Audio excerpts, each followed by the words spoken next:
아멘.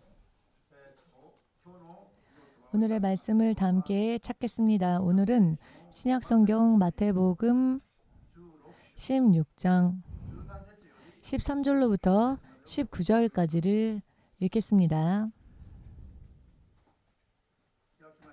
다 찾으시길 바랍니다. 소리내어 읽겠습니다. 예수께서 가이사랴 빌립보 지방에 이르러 제자들에게 물어 가라사대 사람들이 인자를 누구라 하느냐 가로되 더러는 세례 요한 더러는 엘리야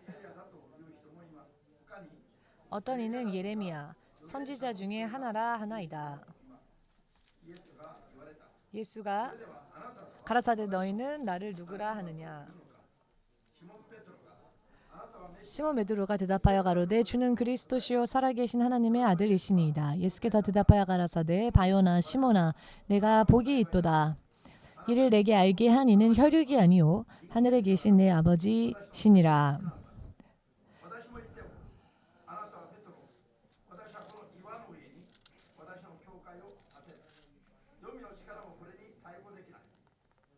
또 내가 내게 이르노니 너는 베드로라. 내가 이 반석 위에 내 교회를 세우리니 음부의 권세가 이기지 못하리라. 내가 천국 열쇠를 내게 주리니 내가 땅에서 무엇이든지 매면 하늘에서도 매일 것이요 내가 땅에서 무엇이든지 풀면 하늘에서도 풀리리라 하시고. 아멘. 기도하겠습니다. 주 되신 하나님, 오늘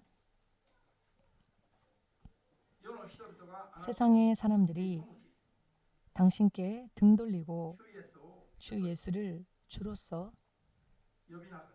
부르면서도 주님과 함께하던 제자들조차 마침내는 주를 배신하고 십자가의 죽음 앞에서는 더 이상 소망이 없다.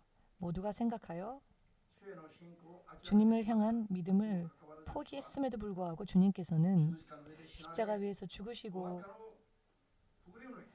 무덤 속에 머무르지 않으셨으며 사후의 세계밖에 없는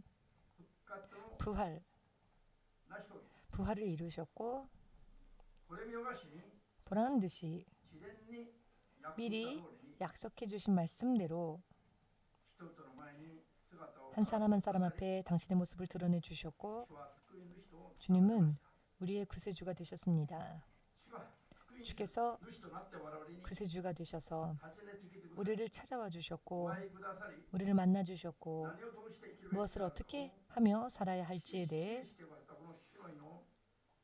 지시해 주신 이 주일날을 믿고 또 기념하고 또 주님과의 교제를 나누며 주님으로 인해 주님을 따르고 또 살며 주로 인해 부족함이 없는 삶을 살기 위하여서 믿음으로 이 자리에 가까이 나온 주의 자녀들 반드시 주께서 옳다 하시는 믿음 위에 설 수 있게 하시고 상급 주시옵고 하나님 나라까지 무사히 들어갈 수 있도록 도와 주시옵소서.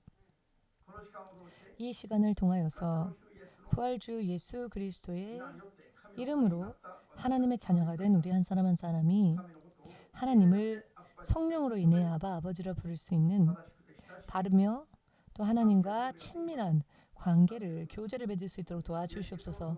예수 그리스도의 거룩하신 이름으로 기도하옵나이다. 아멘. 할렐루야. 사람의 인생에는 길이 있습니다. 걸어가는 길이 있으며 자전거나 혹은 마차 혹은 어떤 승용차를 타고 다니는 그런 길도 있습니다. 그런데 아메리카처럼 저렇게 멀리 있는 곳에서는 도보로 걷는다든지 말을 타고 혹은 차를 타고 혹은 자전거를 타고 갈 수 없는 그런 곳이 있는데요. 그러나 그럼에도 불구하고 길이 있습니다. 또한 비행기로 가는 비행기의 길도 있죠.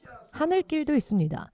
배도 길이 있습니다. 바다의 길, 바닷길이, 뱃길이 있습니다. 그런데 하늘의 길 그리고 뱃길을 가는 사람들과 걸어가는 사람의 인생을 비교해 본다면 서로가 서로에게 가까이 갈 수 없는 땅만을 걷고 있는 사람은 평생 땅만을 걷고 있는 사람에게 있어서는 상상조차 할 수 없는 하늘길과 뱃길이라는 게 있지요. 이 양자의 사이에는 그 삶의 방식 전체에 있어서 비교도 안 될 정도로의 큰 차이가 있습니다. 그러나 제각기 자기의 인생을 걸어가고 있지요. 그러나 걸어가는 사람으로서 하늘길, 땅을 걷는 사람은 절대 하늘길을 상상할 수 없죠. 그런 게 없다라고 부정한다 할지라도 있습니다. 자, 우리가 예수님으로 인해 사는 길은, 믿음으로 사는 길은 하나님으로 인해 사는 길입니다. 이 길은 이 세상에 있는 그 어떤 모든 것을 다 팔아서 모은다 할지라도 상상조차 할 수 없고 살 수도 없는 하나님의 자녀가 되고 하나님 나라의 사람이 되고 100년 전후로 끝날 것이라 생각한 사람의 인생을 그렇지 않고 영원히 사는 것이다 라고 또 예수님이 보여주신 그 삶을 우리도 살 수 있는 그런 인생길을, 이미 있는 그 길을 찾았기 때문에야말로 포기할 수 없죠. 무슨 일이 있다 할지라도, 목숨을 거는 한이 있다 할지라도 물러설 수 없는 겁니다. 신앙의 길은 이 세상만을 사는 사람들과 비교해 보건대 전혀 차원이 다른 그런 레벨의 세상을 사는 것이죠. 이것은 하늘에서 임하신 유일하신 분 예수님께서 이 세상에 당신의 교회를 이와 같이 모든 것을 초월하는 존재로서 세우신다 하셨고, 이 땅에서 끝나는 인생이 아닌 지상을 초월하여 영원히 존속하는 하나님 나라로 믿는 자들을 인도하시기 위하여서 이런 레벨의 믿음과 교회가 이 세상에 세워지지 않으면 안 된다는 것이죠. 처음부터 예수님께서는 이 세상을 이기는 교회, 세상을 이기는 교회, 육신적으로도 영적으로도 세상을 초월하여 세상을 뛰어넘어 어떠한 방해도 받지 않고 모든 것을 이기고 승리하며 사는 교회를 세우시리라 약속해 주셨습니다. 이것을 믿으십니까? 이것을 믿는다라고 하는 것은 무슨 뜻일까요? 여러분들도 그와 같은 믿음으로 살아야 한다는 것입니다. 로마서 4장을 보시면은 17절에서 21절 사이의 말씀을 보시면 믿음의 조상이 된, 믿음의 조상으로 믿음 있는 자로 인정받은 아브라함의 믿음에 관한 소개글이 나오는데요.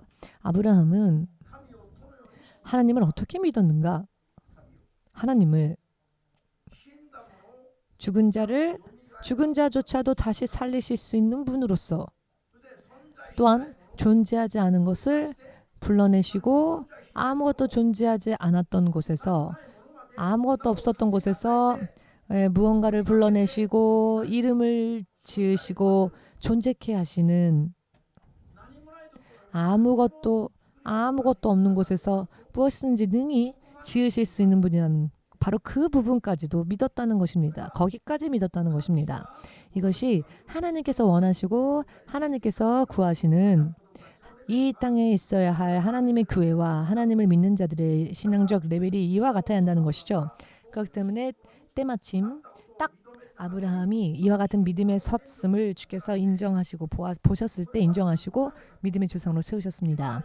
자, 이것은 그 후 아브라함 뒤에 세상에서 살게 될 사람들의 믿음을 위하여 아브라함을 이렇게 우리 앞에 볼 수 있도록 세우신 겁니다.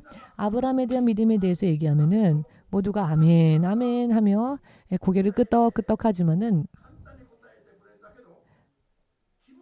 그러나 막상 자기의 이야기가 되면 아브라함의 믿음과 자기 믿음은 마치 별개의 이야기인 것처럼 취급하는 오늘날의 크리스천들.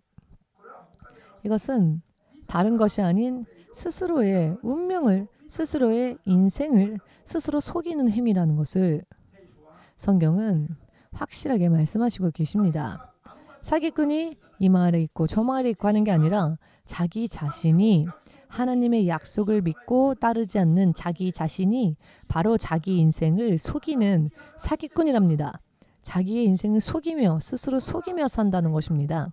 이런 불신앙으로 산다고 하는 것은 정말 그저 단순히 허무한 인생이다라는 말로는 설명할 수 없습니다. 모든 것을 잃고 자기도 사라져버리는 존재라면 차라리 낫겠습니다. 그러나 모든 것을 잃어도 나란 존재는 영원히 살며 천국이냐 지옥이냐 영원히 그 어느 곳이든 계속 존재하게 되는 것이 사람의 운명이기 때문에 그렇기 때문에 그저 헛되어집니다, 허무해집니다 라고 하는 말로는 설명할 수 없는 일이죠.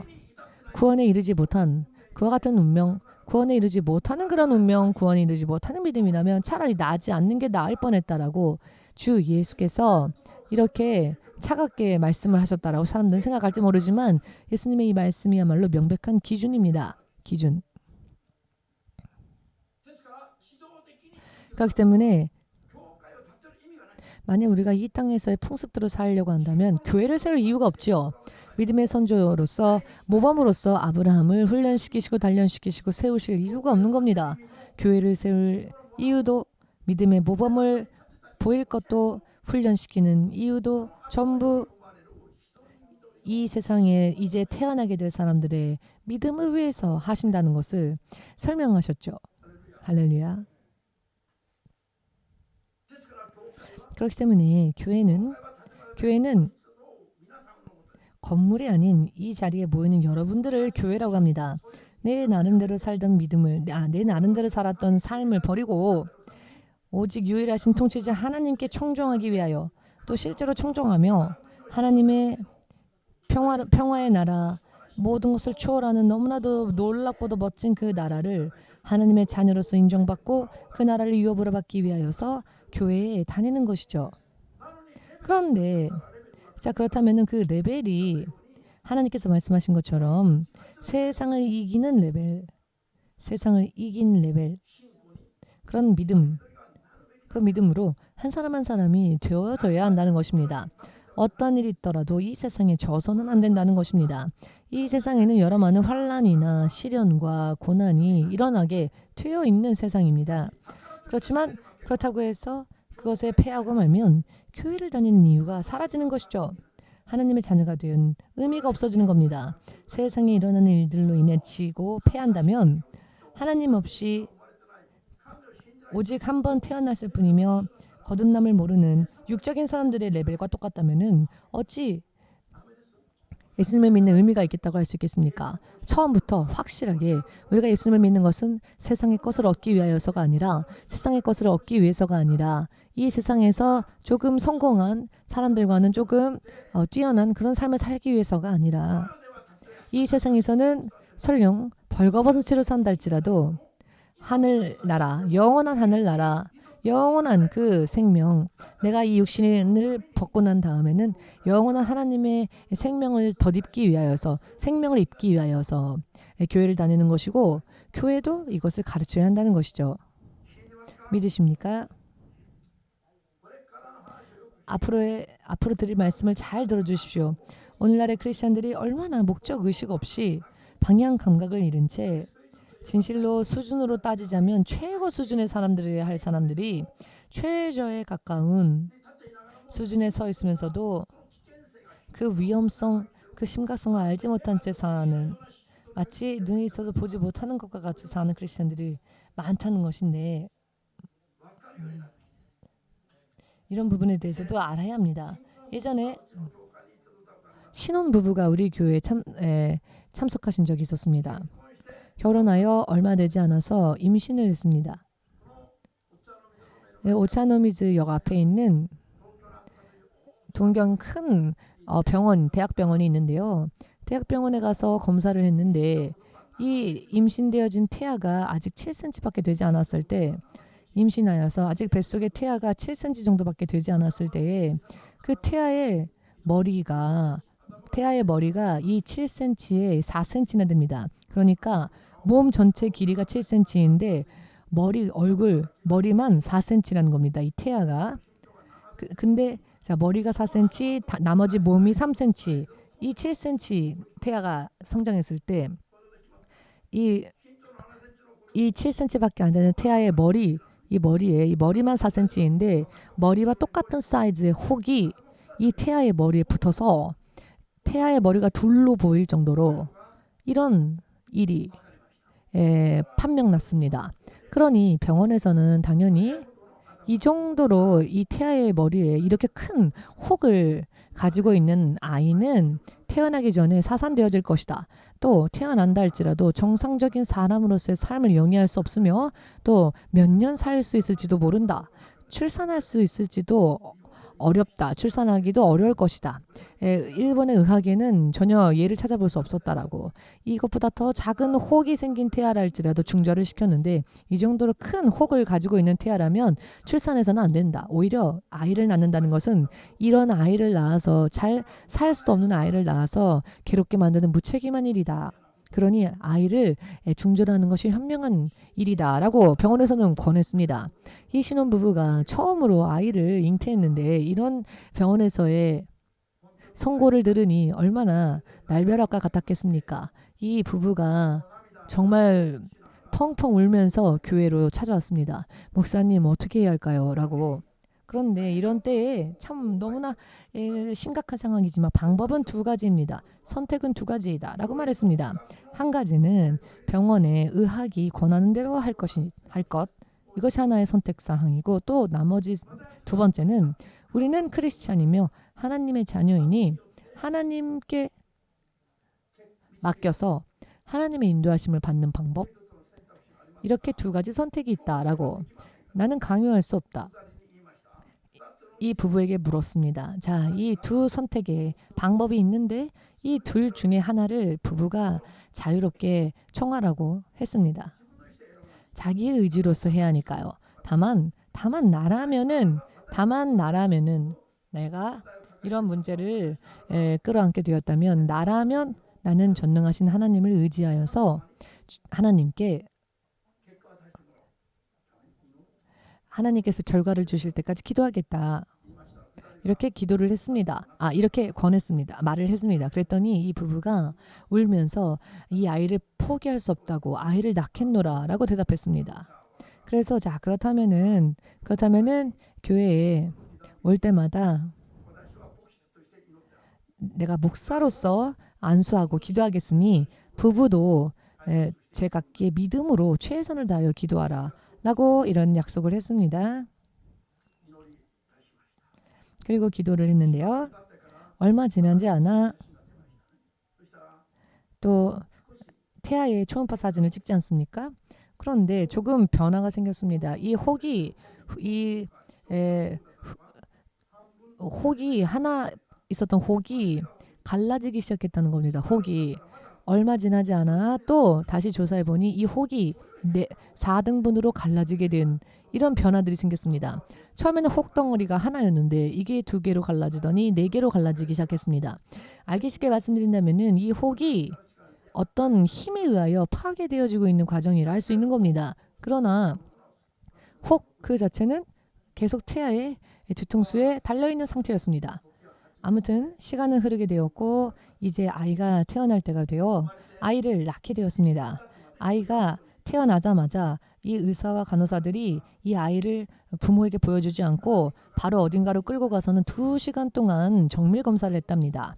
7명 이상의 의사들이 기다리고 있다가 2시간이나 이 태어난 아이를 정밀 검사를 했답니다. 부모에게 보여주지도 않고 이 아이가 이런 아이를 낳는다는 것은 오히려 아동학대다라고 의사와 간호사들도 말하고 한 달에 한 번 검사를 갈 때마다 얼마나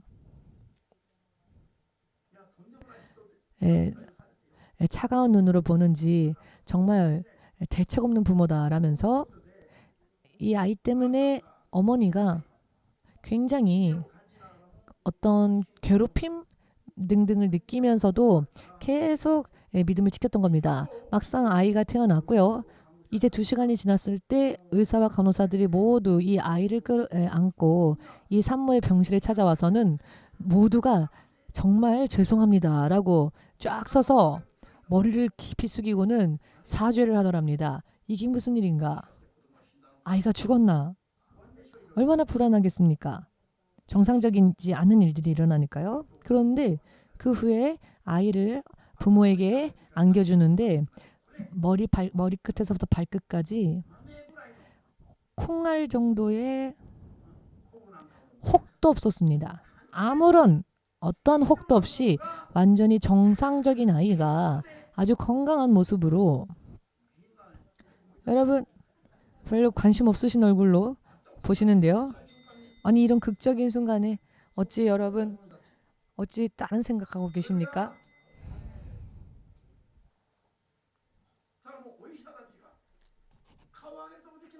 그래서 의사들이 어떻게 자기들은 이 아이를 중절하라고 했으니까 어떻게 낯을 들 수가 없는 겁니다. 분명히 혹이 있었던 건 사실입니다. 그런데 이 혹이 아예 없어져 버린 겁니다. 아기가 태어났는데 어디로 갔는지 행방조차 찾을 수가 없고 혹이 있었던 흔적조차 찾을 수가 없는 겁니다. 자, 그 혹은 무엇이었는가? 여러분, 의사가 말하는 대로 했다면 그 아이는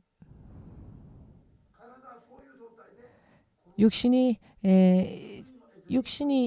가진 상태에서 중절을 당함으로 결국은 죽임을 당하는 것이죠.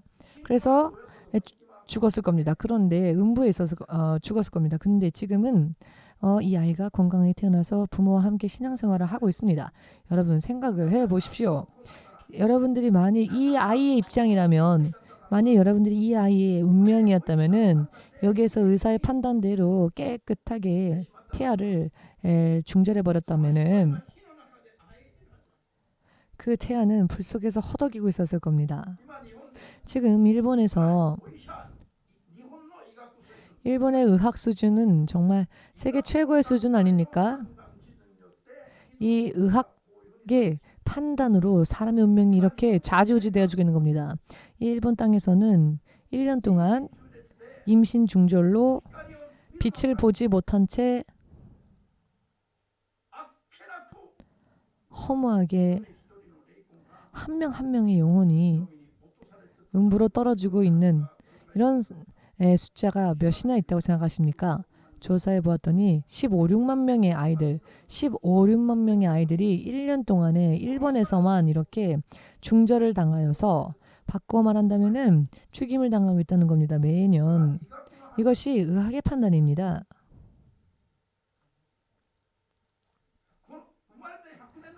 태어나서 100년 만의 인생이 아니라 예수 이름을 듣지도 못하게 떨어뜨려 버리고, 여러분, 이렇게 중절되어지는 아이들이 이 일본 땅만 해도 16만 명이 매년 나온다는 겁니다. 또 뇌사 상태가 되면 이미 죽은 것이다 라고 일본의 의학은 판단을 내리죠. 그래서 뇌사 같은 경우에는 장기 기증하기도 하고 장기 기증하기로 사인을 한 사람들은 아직 살아있음에도 불구하고 심장이 뛰고 있는데 뇌가 죽었다라고 의학이 판단하면 죽은 사람 취급하여서 사망 판단까지 인정해버리죠. 그리고는 장기의식을 해버립니다. 그렇게 죽음을 맞이하는 사람들까지 합산하면 정말 예를 들어 여러분은 안락사 같은 것도 있지 않습니까? 이것까지 다 헤아린다면 이 세상의 의사의 판단으로 얼마나 많은 영혼들이 구원에 이르지 못한 채 영원히 멸망하고 있는지, 이와 같은 레벨을 확실하게 안 된다라고, 그렇게 되어서는 안 된다라고 경고하면서 영원한 사람의 운명을 다루며 반드시 수정한 순간부터는 한 명의 사람으로서 천국으로 인도하지 않으면 안 되고, 영원한 생명을 가진 존재이기 때문에 사람은 그 영원한 인생을 다루지 않으면 안 되는 곳이 바로 교회여야 합니다. 또한 우리가 소망해야 하는, 목표로 삼아야 하는 믿음이기도 합니다. 이런 작은 정말 얕은 세상의 전문가들의 이야기를 듣고는 생명을 간단하게 던져버리는 이런 이 세상의 상황을 생각해 보건대 진실로 슬피 울 수밖에 없습니다. 근심하지 않을 수 없습니다. 이런 이야기를 이해하지 못하는 사람은 아직까지도 영적으로 열리지 못한 사람입니다. 육의 생각대로 사는 사람입니다. 크리스찬은 기본적으로 이와 같은 것은 기본적으로 알아야 합니다. 절대로 뇌사를 인정해서는 안 되고요. 안락사를 인정해서도 안 됩니다.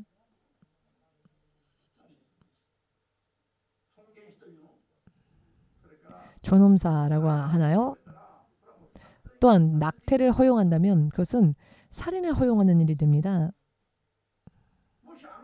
만일 그때 이 아이도 믿음으로 아이를 품을 것을 인도하지 않았더라면은 아, 의사가 말을 하는데 어떻겠어. 너무 유감이지만 이렇게 판단하고 육의 생각으로 중절을 했다면 한 영혼의 생명이 지금 어떻게 되었겠습니까? 의미가 보이시는지요? 이와 같은 이야기에 의미가 보이지 않으면 안 됩니다. 왜냐하면 무슨 일이 생길 때마다 또 실패하고 또 잘못을 저지를 수 있기 때문입니다. 그러나 어떤 일이 있어도 잘못해서는 안 되는 게 사람의 인생입니다. 돈이야 1억이건 얼마이건 상관없습니다. 그러나 생명만큼은 절대로 무슨 일이 있더라도 생명만큼은 지켜야 합니다. 이것을 믿는 사람은 아멘으로 주님께 영광을 돌리시기 바랍니다. 의사의 이야기를 권면을 듣고 믿음까지도 흔들리는 사람들 많이 있습니다. 가하무라 시게유키 성도님의 부인이 지금 이 자리에 있는데요. 우리 요시에 집사님의 믿음으로 시게유키 집사님이 믿음을 가지게 되었고 소천하였는데요. 예전에 나리타 병원의 응급실로 이송이 된 적이 있습니다. 심장이 이렇게 있지 않습니까? 심장에서 혈관이 나오는데요. 심장에 두 혈관이 큰 혈관이 있는데 이 큰 혈관이 막혀버렸답니다. 동네 병원을 몸이 안 좋아서 동네 병원을 여기저기 다니다가 때를 놓쳐버려서 혈관이 막혀버린 겁니다. 큰 병원으로 이송이 되었는데 이제 이 상황으로는 버틸 수 없다라고 이제 언제 몇 시간 걸리느냐 죽음 사망까지 몇 시간 걸리느냐라는 상황이었답니다. 병원에서 이제 더 얼마 살 수 있을지 알 수 없으니 가족들에게 마지막 작별 인사를 하고자 하는 가족들이 있으면은 다 부르라고 하는 이런 상황이었습니다. 그때가 밤이었고요. 밤 11시를 넘긴 시각이었습니다. 저는 그 다음 날이 수요 예배가 있었기 때문에 수요 예배를 마치고 나서 가면 약 3시경이었습니다. 그래서 예배 끝나고 3시쯤에 병원에 가겠다. 예배가 있으니까 예배가 끝나면 급히 날아가겠다라고 연락을 했습니다. 아직 살아 있었으니까요. 주차장에서 이제 병원에 내려서 병원 주차장에서 이제 도착해서 내렸을 때 요시의 집사님이 저를 마중 나왔는데 그때 저를 보고 이런 이야기를 했습니다. 우리 남편이 아직 예수님을 영접하지 않았는데 이 남편은 이대로 보낼 수 없다고. 남편이 아직 믿지 않았으니까. 이 남편은 일본의 우익 출신이었고요. 집에 가면은 이런 총알이 100몇만 원짜리 총이 이 집에 있을 정도의 그런 사람이었습니다. 아직 예수님을 믿지 않았습니다. 그런데 요시에 집사님은 우리 교회에 출석하고 있었죠. 요시에 집사님이 한 말을 저는 지금도 생생하게 기억하고 있는데 잊을 수 없는 말. 이대로는 남편을 절대 보낼 수 없다고. 남편을 구원으로 인도하지 않은 한 절대 이대로 보낼 수 없다라고 말했습니다. 그런데 그 믿음의 고백을 주께서 기뻐하신 겁니다. 아무튼 집중치료실, 비닐로 쌓여있는 집중치료실이 있었습니다. 그곳은 죽음을 기다리는 곳이었는데요. 실상은 제가 들어갈 수가 없는 곳이었습니다. 집중치료실이었으니까. 그런데 가족들이 우리 목사님이고 우리 가족보다도 더 정말 귀한 분이다라고 가족들의 부탁을 했기 때문에 제가 들어갈 수 있게 되었습니다. 들어가 보았더니 누워있는 사람은 시체와 다를 바가 없었습니다. 전부 탈진하고 탄력되어진 상태였기 때문에 눈을 감고 누워있는 모습은 송장과 같았습니다. 마치 송장이 누워있는 것과 같은 그런 상황이었습니다. 그곳에서 정말 간단하게 기도를 드리면서 이 시기육기상을 중보하면서 이 죄를 회개해야 되고 예수님을 영접해야 되는 것에 대해서 간단하게 전했습니다. 그리고 머리에 손을 얹고 이 누워있는 시기육기상 위에 기도를 하면서 전도를 계속했습니다. 예수님을 영접할 수 있도록 30분 정도 그렇게 기도를 다 마쳤습니다. 그때 죽어 있었던 것 같이 보였던 그 시기육기상의 눈에서 눈물이 떨어지는 겁니다. 아니 죽은 자와 마찬가지인 사람이 이야기를 들었다는 겁니다. 그리고 마음의 반응을 일으켰다는 겁니다. 눈에 눈물이 흘리는 것을 보고 구원은 틀림없이 구원받겠구나라는 확신을 가지고 집으로 귀가했습니다. 이 사람이 그 다음날 퇴원했습니다. 죽는다고 하던 사람이 그 다음날 퇴원을 했습니다. 그리고 그 다음부터는 교회를 열심히 다녔습니다. 그 당시 아사다라고 하는 신자가 또 있었는데요. 나중에 이렇게 간증을 하더랍니다. 이 시계의 기상이 목사님이 찾아와서 나에게 기도해 주었을 때 하늘에서 빛이 자기 심장으로 내리쬐는 것을 보았답니다. 심장에 빛이 임한 그때 심장의 통증이 사라지더랍니다. 나리타 니세키라고 하는 병원은요, 아주 큰 병원입니다. 나리타 니세키 병원에서 이제 사망 선고를 할 때가 됐으니 가족들을 불러 모으라고 할 정도였는데, 이 사람이 전도하고 기도하였더니 그것을 받아들였고, 그 다음날 퇴원하여서 그 후에도 계속 교회를 열심히 다녔습니다. 그 병원은 지금도 이해하지 못할 겁니다. 아니 어떻게 그런 상태의 환자가 죽지 않고 다시 살아날 수 있을까라고 말입니다. 그 당시 담당 의사가 왜 사망에 이를 것인지에 대해서 그 진단을 설명해 주는데 원인이 4가지나 있었습니다. 혈당치가 450까지 올라가서 이분이 당뇨병이었거든요. 그래서 450까지 혈당치가 올라가면 의학적으로는 실명되는 상태랍니다. 그런데 이분은요, 금태 안경 쓰고 끝까지 실명하지 않고 하나님께서 부르실 때까지 열심히 잘 살았습니다. 당뇨병도 나왔고요. 심장도 나왔습니다. 눈도 실명하는 일 없었고요. 그대로 할렐루야. 의사의 판단대로 그냥 포기하자. 어쩔 수 없지. 의사가 얘기를 하는데. 그래서 인사만 하고 그동안 고마웠어. 참 유감이지만 어쩔 수 없지. 좋은 곳으로 가세요 라고 좋은 곳이 있는지도 잘 모르면서 죽는 사람 보고 좋은 곳으로 가라고 합니다. 그러면서 가족들도 손을 놓는 겁니다. 심장이 멈춘 사람도 심장아 돌아와라 기도하며 복음을 전하니 복음을 받아들인 사람이 있었는데, 이런 의학의 레벨을 훨씬 초월하여서 영원한 인생을 다루어야 할 교회가 의사 말 한마디에 좌지우지되고 의사와 과학의 말에 믿음을 너무나도 간단하게 빼앗겨서 해야 할 일도 하지 않고, 코로나가 터지니까 크리스천들이 다 이상해진 것 같습니다. 코로나가 터지니까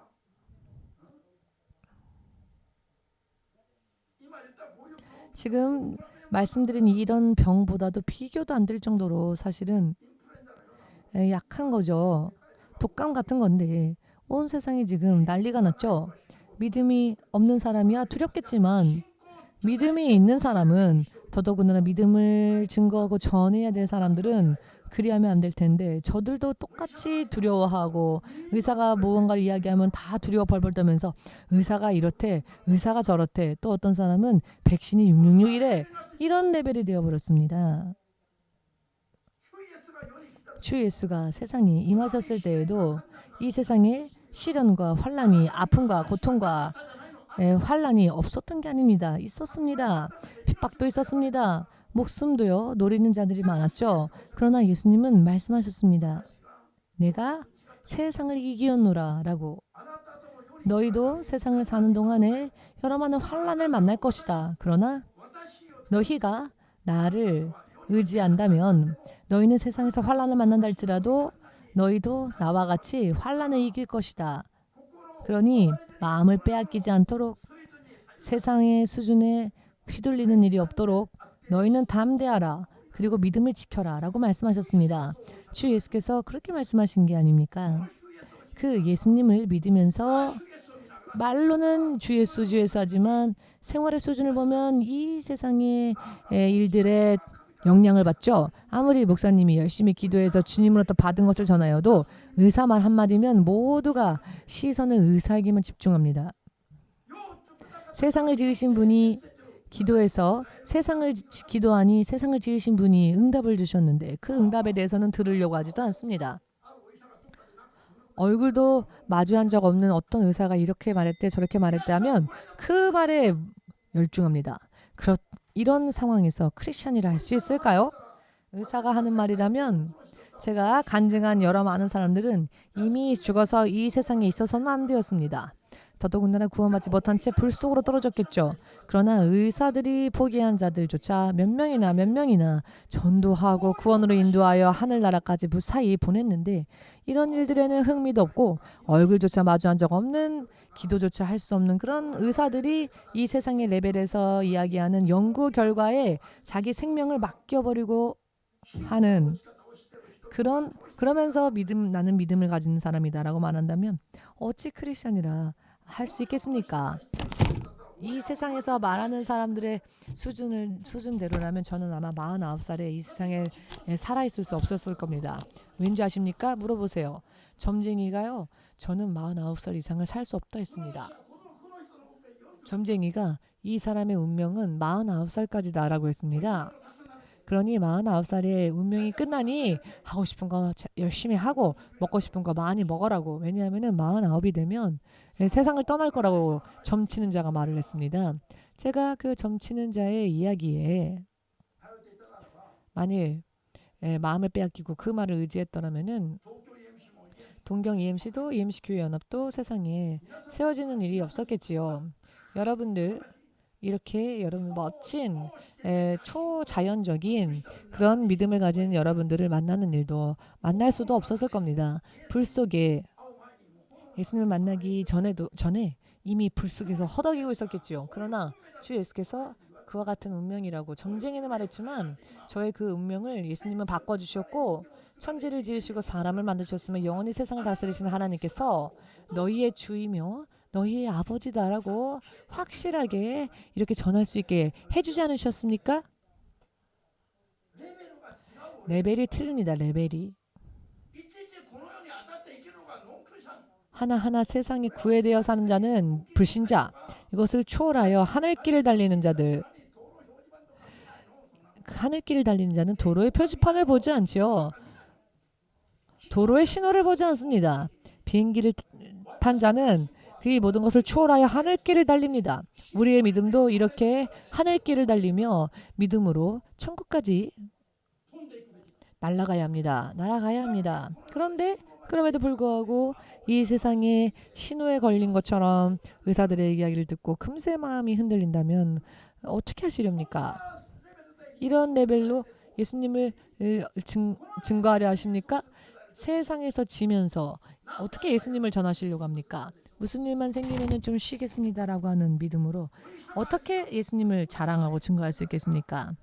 의사가 처방전을 내주면은 반드시 처방전에 써져 있는 대로 먹지요. 처방전 주면 필요 없어요 하면서 다른 방법 찾지 않죠. 의사가 말하면은 얼어붙은 듯이 의사가 말한 대로 따라합니다. 하루에 3번 식사 후에 반드시 먹어야 합니다. 라고 하면 절대로 그것을 잊어버리지 않고 그대로 지키죠. 그러나 기도하세요. 성경 읽으십시오. 전도하십시오. 말씀을 지켜야 합니다. 라고 말하면 아무리 말하여도 성경 위에는 수북히 먼지만 쌓여있을 뿐이지. 솔직히 손들어 보십시오. 지난주 교회에 와서 지금 이 자리에 앉을 때까지 성경 읽어본 적 없다 하는 분 솔직하게 손들어 보십시오. 내리셔도 됩니다. 여러분이 손 올리지 않아도 주님은 다 보고 계십니다. 주님은 다 보고 계십니다. 여러분, 하나님이신 예수님, 그분의 말씀, 성경에 지금 내 생명을 다 건다 할지라도 비교할 수 없을 영원한 생명이 있습니다. 세상에서 어떠한 일이 벌어진다 할지라도 이 모든 것을 초월하여 갈 수 있는 믿음의 이야기가 성경에는 있습니다. 할렐루야. 흥미를 가집시다. 믿어 의지합시다. 아멘 되십니까? 요한일서 5장 4절을 보시면은 하나님으로부터 난 자의 믿음은 세상을 이긴다라는 말씀이 있습니다. 하나님으로부터 난 자의 믿음은 세상을 이긴답니다. 이 말씀을 다시 말씀드린다면 하나님으로 인해 난 자들, 즉 하나님께서 인정하시는 믿음을 가진 자들은 세상을 이기는 믿음이다라는 겁니다. 자, 세상을 이기는 믿음이 있으나 세상에 지는 믿음이 있다면 그것은 무엇일까? 하나님으로부터 온 믿음이 아니라는 거겠죠. 의미를 이해하시겠습니까? 이것은 굉장히 심각한 이야기입니다. 여러분들이 예를 들어 이 세상에서 살면서 무슨 일이 터질 때마다 그 일에 늘 걸리고 세상에 항상 걸린다면 여러분들은 아직 하나님으로부터 나지 못했다는 겁니다. 아직 하나님께서 옳다 하실 수 있는 믿음에 서지 못했다는 것이 됩니다. 이 점을 확실하게 깨달아야 합니다. 아멘. 또한 요한복음 8장 47절을 보시면 하나님께 속하지 않은 자는 절대로 하나님의 말씀을 들을 수가 없다고 하십니다. 여러분들이 아무리 성경을 읽으면서도 성경을 지키지 않고 하는 것은 왜일까요? 하나님께 내가 속하지 못했다라는 겁니다. 주의 이름을 부른다고 해서 모두가 다 하나님께 속한 자이며 하나님의 보호하심 속에 있다고 생각한다면 커다란 착각입니다. 그대로라면 구원에 이르지 못할 수 있습니다. 확실하게 깨달으시길 주 예수의 이름으로 축복합니다. 아멘 되십니까? 하나님께 속했다라고 하는 것은 내 소속이 하나님이다라는 것이죠. 우리가 하나님께 소속되어 있다면 하나님은 우리를 영육간에 보장해 주십니다. 그 하나님으로 인해 보증되어지는 자는 하나님의 말씀을 듣습니다. 믿으십니까? 아직 그렇지 못한 것은 아직도 내가 하나님께 소속되어 있는 부분이 적고 아직도 대부분이 사탄에게 속해 있다는 증거입니다. 아직도 결박당한 부분들이 많다는 증거입니다. 우리 옆 사람에게 한번 인사를 건네봅시다. 격려해 줍시다. 우리 소속을 바꿉시다. 우리 소속을 바꿉시다. 연예인들이 자기 소속 기획사와 잘 일이 풀리지 않을 때 계약이 해지되면 다른 기획사로 소속을 바꾸죠. 자, 우리도요. 세상에 속하지 말고 사탄에게 속하지 말고 하나님께로 소속을 바꿉시다. 하나님께 속하게 되면 하나님 말씀이 귀에 들어오게 되고 그 말씀을 순종하고 싶은 욕구가 생기게 되고 그렇게 하다 보면 세상을 이기게 되는 겁니다. 이렇게 되면 세상을 이길 수 있게 됩니다. 지금 끌어안고 있는 여러 많은 문제들은 하나님께서 볼 때에는 너무나 작은 문제입니다. 내가 생각할 때 이건 너무 큰 문제다라고 할지라도 하나님께서 보실 때에는 그게 작은 가벼운 문제라는 겁니다. 결코 고민까지 할 정도도 없는 문제라는 것입니다. 우리는 정말 죽을 것 같다라고 생각할 때가 있죠. 이렇게 고통스러운 일이 있다 할지라도 막상 이 문제를 하나님 앞에 가지고 나아가서 하나님께서 무언가 해주실 것이다. 어떻게든 해주실 것이다 라고 믿으면 확신하게 되면 잠시 전까지만 했어도 나를 힘들게 했었던 그런 문제들이 사라집니다. 머리로 이해할 수 없는 일들이 일어납니다. 우리는 그것을 보고 간증이라고 합니다. 하나님으로 인해 무언가 좋은 결과를 내었다면 그것은 간증입니다. 하나님의 역사하심을 경험한 것을 전하는 게 간증이니까요. 오직 기독교에만 간증이 있습니다. 오직 기독교만이 살아 역사하시는 하나님, 예수님을 믿으니까요. 예수님을 믿노라 하면서도 일일이 세상에 무슨 일이 생기면 세상에 붙들리고 부딪히고 쓰러질 것 같다. 죽을 것 같다. 이런 말들만 외치고 있다면 과연 언제 하나님의 영광이 되어 썩어가는 멸망해가는 이 세상에 이 흑암의 세상에 어찌 영원한 생명의 빛을 비추어 주면서 결박당한 자들을 구원으로 이끌어낼 수 있겠습니까? 설령 전도했다 할지라도 그 다음 단계로 이끌어주지 못할 겁니다. 겨우 전도했으나 그 다음 단계로는 인도하지 못할 겁니다. 아이를 낳기는 낳았으나 그 후에 아이를 어떻게 양육해야 할지 알 수 없는 사람과 똑같습니다. 아이를 낳았다면 어떻게 양육해야 할지 알아야 하지 않겠습니까? 아이를 낳아놓고는 내가 키우는 건 어렵다, 힘들다. 그래서 그렇게 버려두면 고아가 돼버리지요.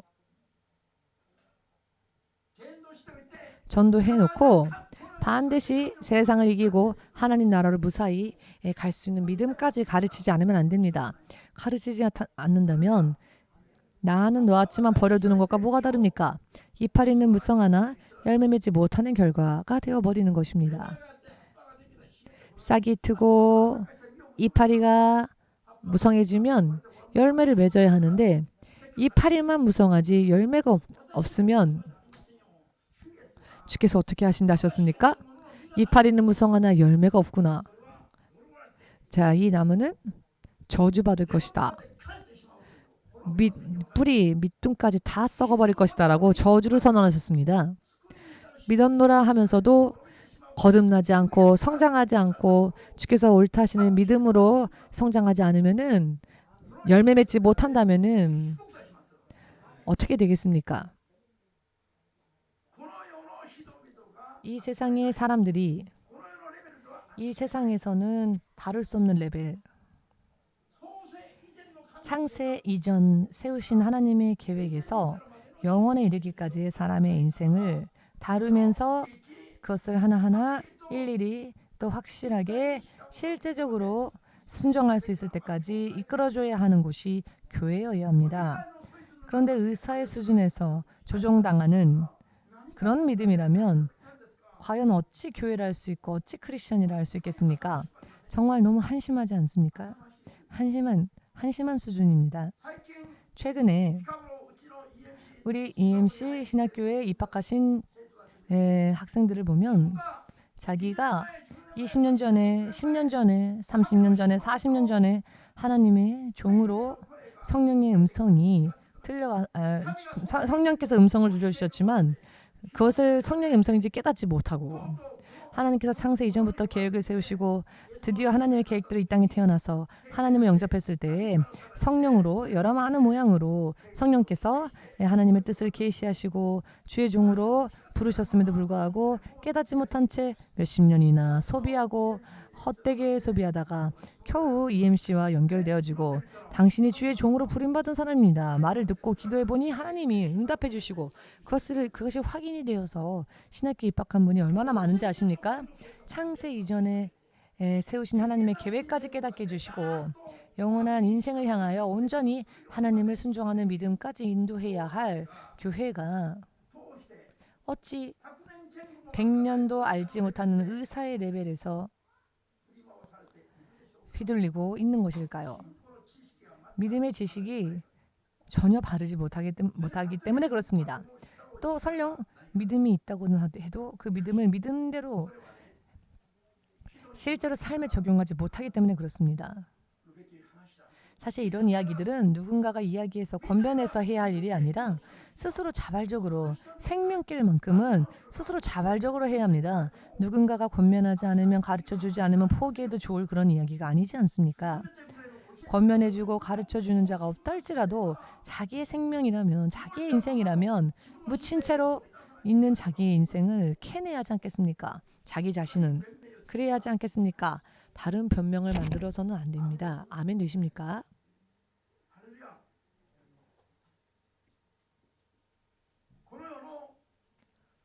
이 세상에 아무리 선진국이라 할지라도 아무리 선진국이고 국민의 생활이 안전하게 보호해주는 복지시설이 아무리 발달한 나라라 할지라도 저들은 요람에서 무덤까지만 정책을 세웁니다. 요람, 아기가 태어났으면 아이를 눕히는 바구니가 있죠. 그것을 요람이라고 부르는데요.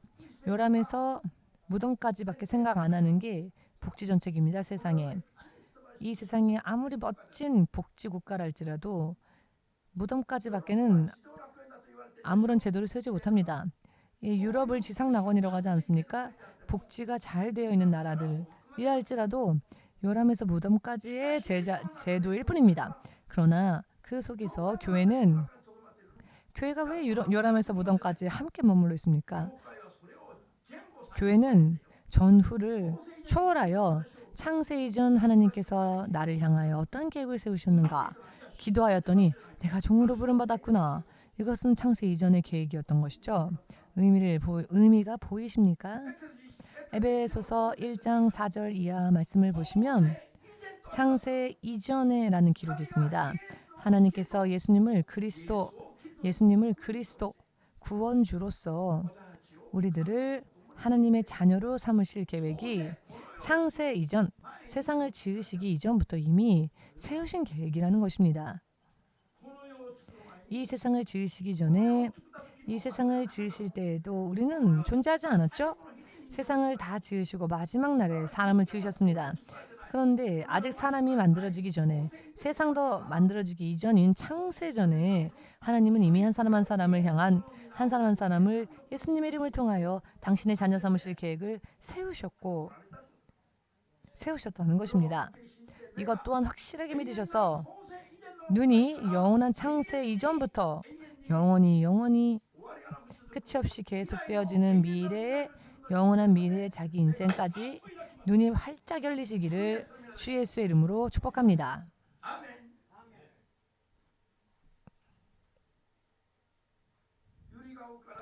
요람에서 무덤까지 밖에 대책을 세우지 못하는 그것도 변변치 않죠. 그런 기준 가운데서 사는 크리스천들, 그렇다면은 그런 레벨에서 살고자 원한다면은 예수님을 왜 믿습니까? 예수님을 믿는다는 것은 이 모든 것을 초월하여 하나님의 통치하심 속에서 하나님으로 인해 세상을 이기고 이 세상의 성공자가 아닌 하나님 나라를 위협으로 받는 영원한 승리자가 되기 위함이 바로 예수님을 믿는 하나에서 열까지의 모든 목적이 됩니다. 다른 목적은 필요 없습니다. 오늘 이와 같은 이야기를 이해하지 못한다면 심각하게 생각해 볼 필요가 있습니다. 예수님의 이름은 여러분 하나님의 아들 예수 하면은 무언가 어린 그런 이미지를 가지십니까? 그렇지 않습니다. 세상에 눈에 보이지 않는 창조주 하나님께서 눈에 보이는 모습으로 당신의 모습을 드러내 주신 분이 바로 예수님이십니다. 예수님은 분신으로서의 자녀가 아닌 보이지 않는 하나님의 화신으로서 하나님의 실체이십니다. 본체, 하나님 실체이십니다. 아들이라는 수식어 때문에 무언가 순위가 있는 게 아니라는 겁니다. 하나님 당신의 형상을 드러내신 겁니다. 그렇기 때문에 예수님은 전권을 쥐고 계십니다.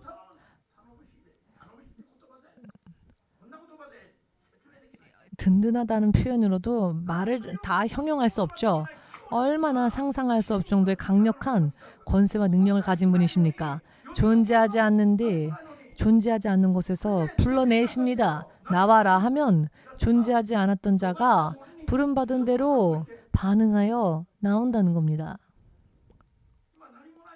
지금 아무것도 없는데, 예를 들면 지금 아무것도 없는데 아무도 없는 곳에서 심 하고 부르면 하나님 제가 심입니다 라고 나타나는 겁니다. 아무것도 없었는데 말씀이 명령하면 존재하지 않았던 곳에서 존재하게 되고 명령되어진 대로 모든 일들이 그대로 순종하여 나온다는 것입니다. 아무것도 존재하지 않았던 곳에서 지금 부름받아 눈앞에 하나님 앞에 서 있는 모습으로 순식간에 존재케 된다는 것입니다. 이 점을 이해하실 수 있습니까? 이것이야말로 전능하신 하나님의 능력이십니다. 여러분, 우주 만물을 바라보십시오. 여러분들이 태어나서 지금까지 우주 만물은 변함없이 존재하지요. 그러나 언젠가 이 모든 것도 아무것도 없었던 것처럼 흔적 없이 사라지는 때가 온다는 것을 여러분은 상상할 수 있습니까? 지금 6층 정도 되는 이 건물 눈앞에 지금 건물 짓기 전에 6층 정도 되는 건물이 있었는데요. 그 건물 없어지는 것도 대단한 일인데 이 온 지구와 우주를 어느 한순간 존재조차 없도록 흔적조차 없도록 세상을 지워버리신다는 겁니다. 이렇게 놀라운 능력, 상상을 초월하는 능력의 분이 우리의 하나님이시며 우리의 아버지이시라는 겁니다. 여러분, 이 레벨을 우리가 믿는 신앙의 레벨이 과연 어떠해야 할지 이 세상의 어느 학자, 이 세상의 어느 선생, 이 세상의 어느 부자 혹은 어느 정치가 혹은 어느 의사 혹은 나를 아주 사랑해주는 부모의 레벨의 이야기가 아닙니다. 이 모든 레벨을 상상할 수도 없을 정도로 초월한 그런 분에 대한 이야기입니다.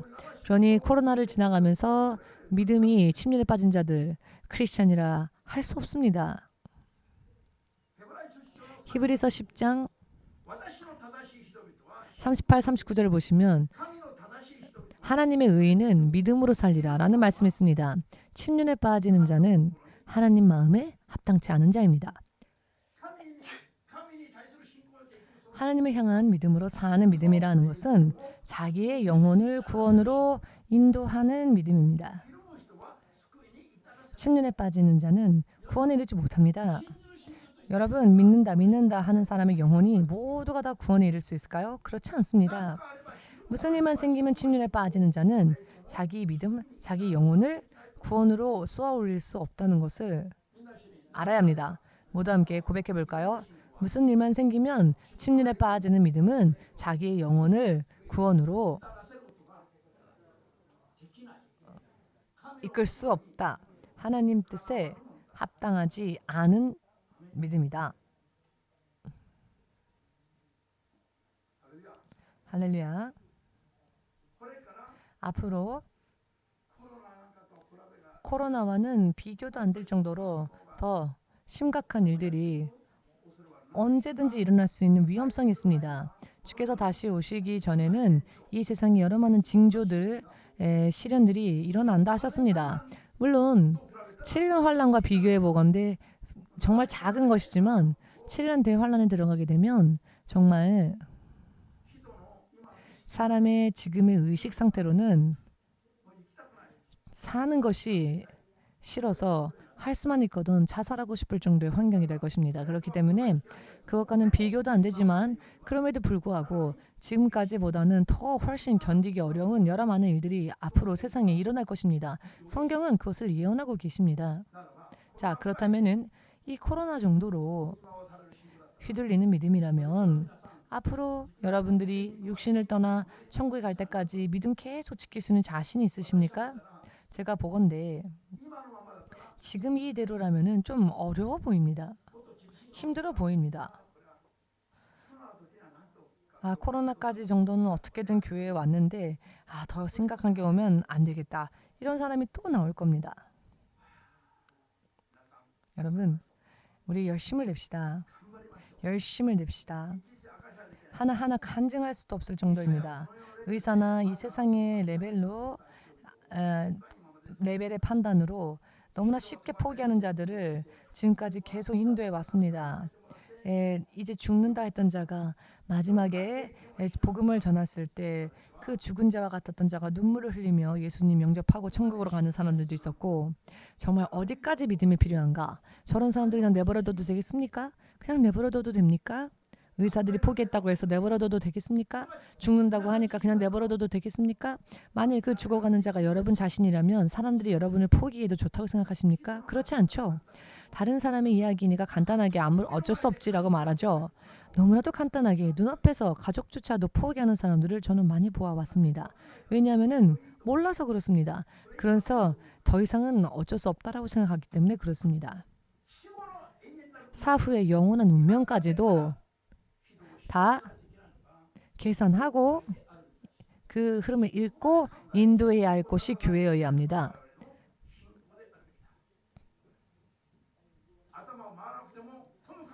이해가 안 된다 할지라도 아무튼 믿으셔서 구원에 이르는 믿음은 어떤 일이 있다 할지라도 지켜나가고자 원하시는 분만 아멘으로 박수를 주님께 영광 돌리시기 바랍니다.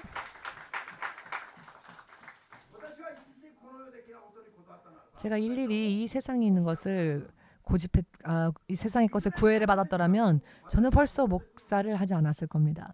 20년이고 30년이고 제가 돌아오는 날만 고대하면서 눈물을 흘리며 계속 저를 기다렸던 제 부모와 형제 자매를 생각해 보건대 단 하루라도 일본에 있어야 할 이유가 없습니다. 그러나 그런 일들도 못 본 척하고 89살 된 저의 아버지가 그 다음날 뇌수술을 받는데 뇌에 구멍을 뇌 두개골에 구멍을 뚫어서 뇌 수술을 해야 한다는데 89세 할아버지입니다. 89세 노인의 두개골을 뚫으면 사실 죽을 수도 있습니다. 그런데 이런 아버지가 아직 예수님을 영접하지 않았습니다. 그런데 그 아버지가 내일 수술이랍니다. 그런데 저는 오늘 일본에 가야 합니다. 그러나 저는 그때 일본으로 갔습니다. 그 당시에 가족들의 목소리가 지금도 생생하게 기억납니다. 아니 이틀 3일만 더 남는 것도 안 되냐. 주일 하루만 쉬는 게 그렇게 안 되냐. 딱 한 번만 쉬면 안 되냐. 내일 아버지가 수술 받고 어떻게 될지 알 수 없는데 수술이 끝나는 것까지 보고 가면 안 되냐. 이틀만 더 머무르면 할 수 있지 않으냐. 지금까지 한 번도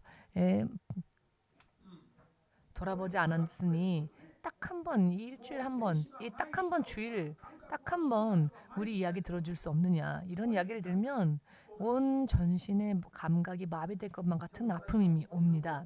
그러나 제가 그곳에 있으면 아버지가 살아날까요? 제가 그곳에 남아있으면 수술이 성공할까요? 눈물을 흘리며 교회 일본으로 가서 주일 예배를 인도해야 하니까 먼저 나는 주님을 따르겠다. 그러면 주님이 내 아버지를 지켜주실 것이다. 다윗이 고백했던 것처럼 눈에서 강물과 같이 눈물이 흐르는 것을 경험했습니다. 그런 아버지가 제가 골목길 꺾어져서 안 보일 때까지 약 300m가량의 거리가 있는데요. 집에서 정말 그 모습이 이제 육신의 생각으로는 마지막, 육신의 모습으로는 마지막이 될 수 있는 순간이었는데 제 아버지가 제가 골목길을 꺾어갈 때까지 계속 저를 배웅하고 계속 뒤에서 보고 있는 겁니다. 아버지가 보고 있는 시선을 느끼면서 짐을, 가방을 끌고 가면서 한 발짝 한 발짝 집을 떠날 때 정말 눈물이 폭포처럼 내렸습니다. 폭포처럼. 강물처럼이 아니라 폭포처럼. 걷다 보니까 눈물이 떨어져서 구두에 맞을 정도로 눈물이 흐르는 게 아니라 눈물이 폭포처럼 쏟아졌습니다. 이런 옷으로도 어떻게 뭐 이 눈물을 닦을 수가 없어서 너무 많은 눈물이 흐르니까 아 이게 내 아버지와의 마지막 모습이구나. 마지막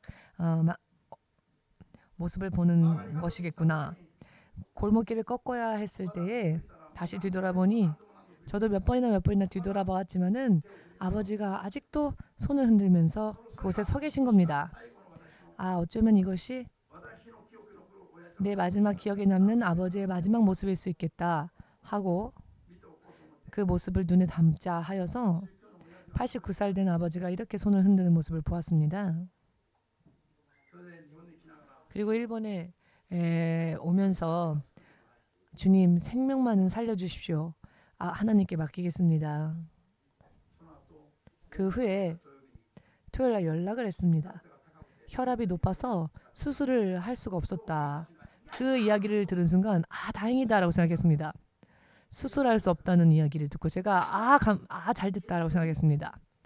왜냐하면은 수술이 월요일이었는데 수술 날이 바뀌게 됐습니다.